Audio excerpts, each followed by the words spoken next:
राजू और उसके 4 दोस्त शहर की भागदौड़ से दूर एक जंगल में ट्रैकिंग करने का प्लान बनाते हैं। ये जंगल बहुत पुराना है और इसके बारे में कई कहानियां प्रचलित है। कुछ लोग कहते हैं कि वहां कोई लौटकर नहीं आता, तो कुछ लोग दावा करते हैं कि जंगल में कुछ अजीबोगरीब घटनाएं होती हैं। लेकिन राजू और उसके दोस्त इन बातों को अफवाह मानते हुए ट्रैकिंग पर निकल जाते हैं। जंगल के अंदर जाते हुए रास्ता घना और भयानक होता चला गया। पेड़ों के बीच से आने वाली अजीब आवाजें और हवाओं की सरसराहट ने उनके मन में हल्की घबराहट पैदा कर दी, लेकिन उन्होंने इसे नजरअंदाज किया और आगे बढ़ते रहे।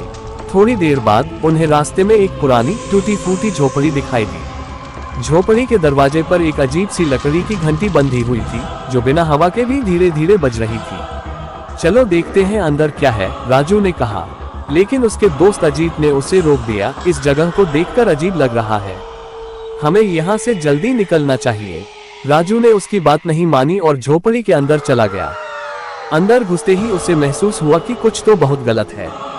झोपड़ी के अंदर दीवारों पर अजीब अजीब चित्र बने थे, जैसे किसी ने उन्हें खून से बनाया हो। एक कोने में एक पुराना टेलीफोन रखा था, जो अचानक जोर से बजने लगा।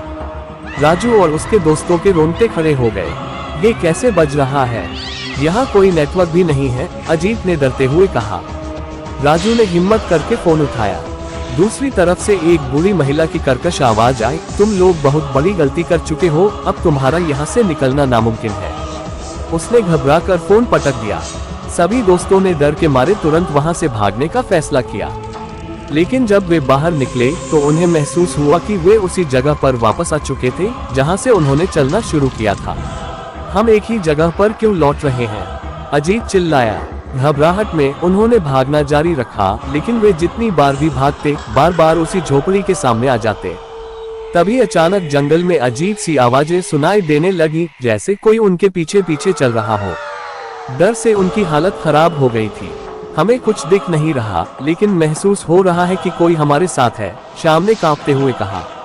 रात के गहराते ही जंगल में अजीब घटनाएं बढ़ने लगी। पेड़ हिलने लगे, झाड़ियों के बीच से परछाइयां दिखाई देने लगी, और फिर अचानक राजू का एक दोस्त गायब हो गया। अजीत कहाँ गया? सभी ने उसे ढूंढने की कोशिश की, लेकिन वह कहीं नहीं मिला। जब उन्हें लगा कि अब और कुछ नहीं हो सकता, तभी झोपड़ी का दरवाजा जोर से खुला। एक बूढ़ी महिला बाहर आई, उसकी आंखें चमक रही थीं। तुमने जंगल की शांति भंग की है, अब यहाँ से कोई नहीं बचेगा, उसने चीखते हुए कहा। राजू और उसके दोस्त डर के मारे जंगल से बाहर भागने की कोशिश करते रहे, लेकिन वे जैसे ही झोपड़ी के पास से दूर जाने लगते, उसी जगह पर वापस आ जाते। उनकी आवाजें गुम हो चुकी थी और जंगल ने उन्हें हमेशा के लिए निगल लिया था। कहा जाता है कि उस रात के बाद कोई भी उन्हें फिर से नहीं देख पाया। लेकिन जो भी उस जंगल से गुजरता है, उसे रात में राजू और उसके दोस्तों की चीखें सुनाई देती है। वे अभी भी उसी जंगल में भटक रहे हैं, हमेशा के लिए फंसे हुए।